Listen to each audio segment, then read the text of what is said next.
Hi, welcome back to my channel. My name is Pooja. I'm an integrated nutritionist and I work with women who have hormonal issues. So far we've covered what the factors are that feed into PCOD. And now obviously we would want to know how we actually can address these factors and cure up PCOD. So the first factor on my list was insulin. So we're going to be talking about insulin in more detail and what is the best way to mitigate insulin feeding into high testosterone, because that's what we've established in our last video, that high insulin levels continuously in your body feed into a high testosterone issue, and primarily PCOD is a high testosterone problem. So if you would want to bring the testosterone down naturally, then the first thing that you would want to be looking at is insulin. If you would want to know whether you have high insulin or not in your body, then usually they would want to check whether you're pre-diabetic or diabetic, where they're going to check whether you have high sugar levels, and for that they will check your glucose levels. So fasting sugar and random sugar, these are the kind of tests they would do. But this is when you are either diabetic or pre-diabetic. That's the range and in which you would want to know what your sugar levels are. But before you become pre-diabetic or diabetic, much before that,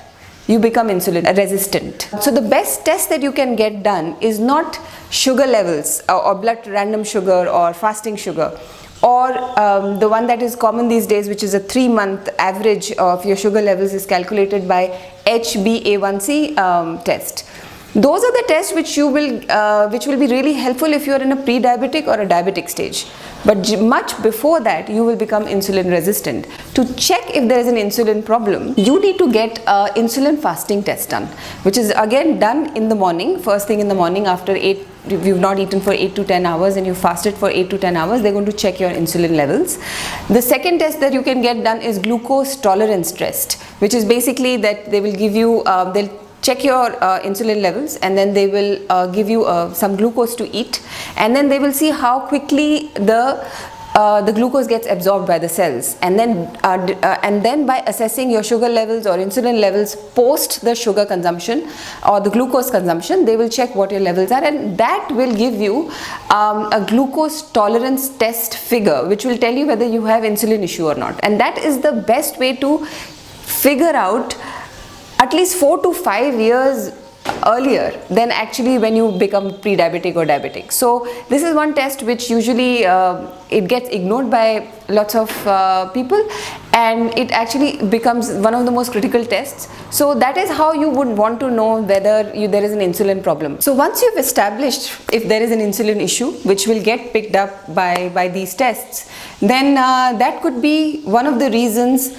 that you are having PCOD symptoms. So traditionally, I mean, if you have insulin problem and if you go to a doctor, then they would usually give you a medicine called metformin, which actually activates the insulin and pushes this glucose that is building up in your blood back into the cell, because that's where it needs to be, that's where it needs to create the energy for you. But if it's actually floating in the blood, it's of no use, and it actually will go and harm every other organ in your body. So their purpose to reduce insulin level is that so that it goes into the cell, and metformin actually helps with that. However, you become too dependent on the medication, and then you need high dosage to then push even more glucose back into your cells. So it becomes like a lifelong issue where you are dependent on these medications.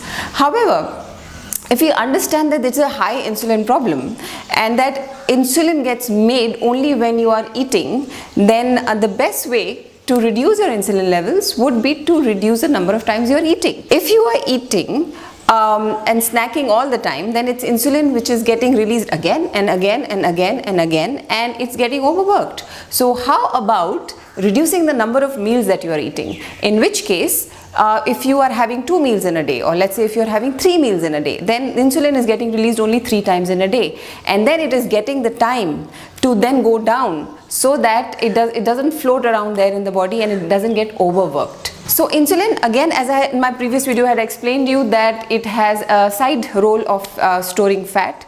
So every time there is insulin which gets released in your body, it gives the body a message that go and store fat, go and store fat. So it's basically a catch-22 situation, because in PCOD you're trying to reduce the weight, but because you have high insulin problem, insulin is trying to store the fat. So you want to lose the weight because you think that once you lose the weight, then you will not have PCOD problem, but then you have high insulin problem, which is actually trying to store as much fat as possible. So you are in this fix where you can't get out of this vicious cycle. So when we are trying to understand how actually insulin is trying to store the fat and is actually trying to stop you from losing weight, I would want you to understand this through a very amazing example that Dr. Jason Fung actually uses in his books.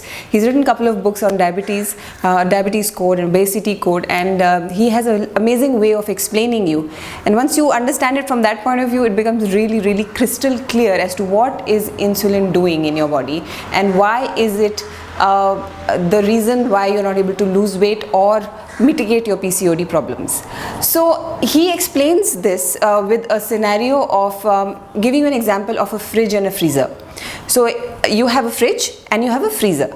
So fridge is where your quick access to food is there. So if you want to eat something quickly and get quick energy out of it, then that comes from your fridge, obviously. But when the fridge there's nothing available in the fridge, then what you do is then you actually access your freezer, and then you start taking the stuff out from there to use and then get going with your life. So your fridge is actually your liver and your freezer is actually your fat reserves. So now you have a fridge which actually gives you quick food. So whenever you need food, you just have access to this and you get energy. So that is where most of your glycogen or glucose is in the form of glycogen is reserved in liver.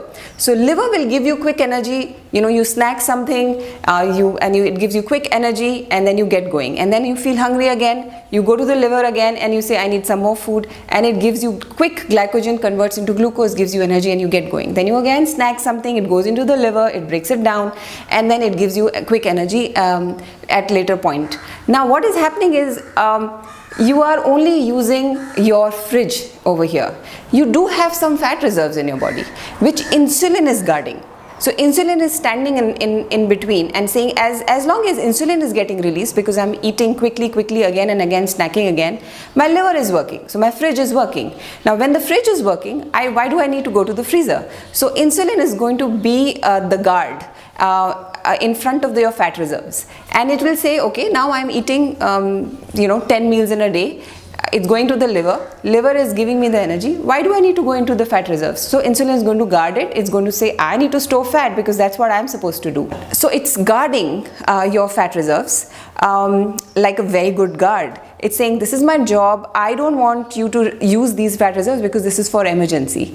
So now what is happening is you're quickly again and again, when you're snacking, you're eating again, everything is going into the fridge or the liver, and liver is giving you quick energy. Fat reserves never get used because you are constantly grazing and from the fridge. Now, if you really want to lose weight, then what you need to do is that you need to empty that fridge. Okay, so what is the fridge? Which is the liver. So you need to empty that liver completely before it actually starts accessing energy from the fat reserves. So it is becoming very clear these days in terms of the amount of research that has gone into it and the amount of journals that are coming out in terms of how fasting or not eating constantly and giving that break to your body so that insulin level goes down, it gives you a massive amount of window where fats can then start burning and you can start losing the weight, the excess fat reserve that you've been accumulating over a period of time because of high insulin levels starts going out of the system and starts shedding and becomes energy for you. Now there are a lot of clients who ask me that, oh, but we are having a very low calorie diet. So we are on 1100 calories a day, or we are having a 1200 calorie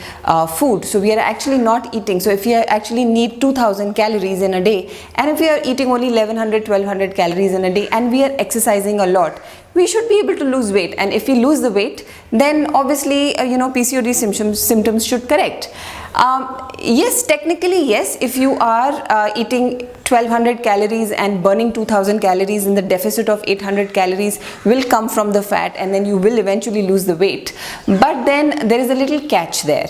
Yes, you will, technically yes, you will be able to lose the weight, I'm not denying that. But over a period of time, if you are subjecting yourself to a low calorie diet for a very, very long time, say 1 year, 2 year, 3 year, your metabolism will slow down immensely. So your metabolism actually slows down so much that you reach a plateau. So after that, how much ever low calorie diet you do, how much ever exercise you do, you just don't lose the weight. It all keeps piling up again and again and again. You're thinking, okay, I tried this 2 years back and it really worked, but now I'm doing exactly the same thing and I'm not losing the weight. So what is the problem? Like, I'm doing exactly that. What has gone wrong? Your basic metabolism has kind of slowed down. That is the problem with a low calorie diet, that if you are trying to calculate how many calories you need in a day, and then you keep the deficit and you are burning out calories by exercising a lot, then at some point the body is going to give up and it's not going to like this.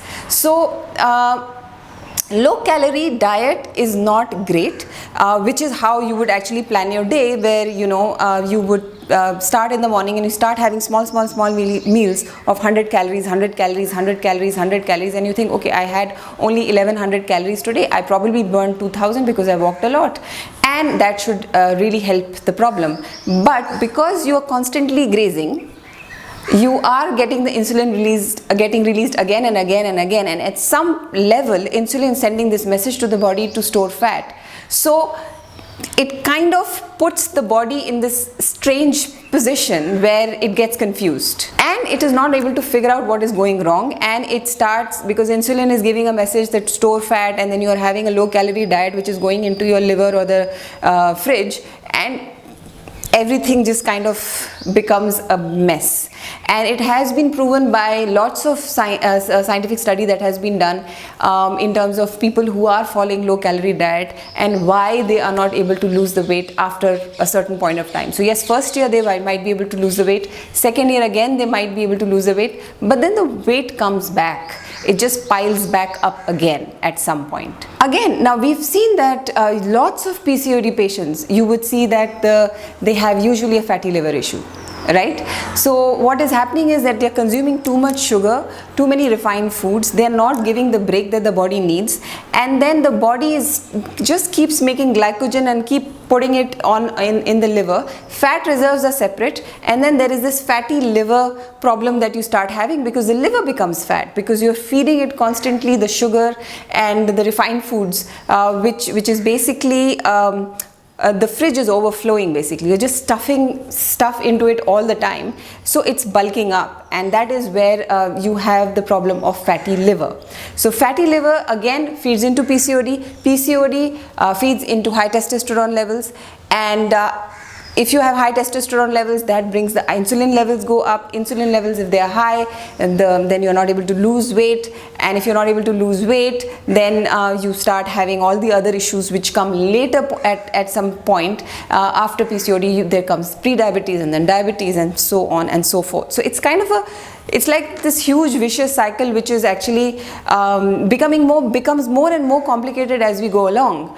And if you understand that the fundamental problem over here is the insulin, and if you fix the insulin, you reduce the insulin levels, then you actually mitigate all these problems that are building up in your body, or they are ready to attack you at some point. First it will start with PCOD, it will start with mild symptoms, they will become severe, then it will become pre-diabetes, then it will become diabetics, then you will have cardiac issues. So it just, the problem just keeps building up and up and up and up. So that is why the best solution to mitigate this problem or reduce the insulin levels would be to keep gaps between meals. Intermittent fasting is really common these days. There is a lot of study being done on intermittent fasting and how beneficial it is in the long run.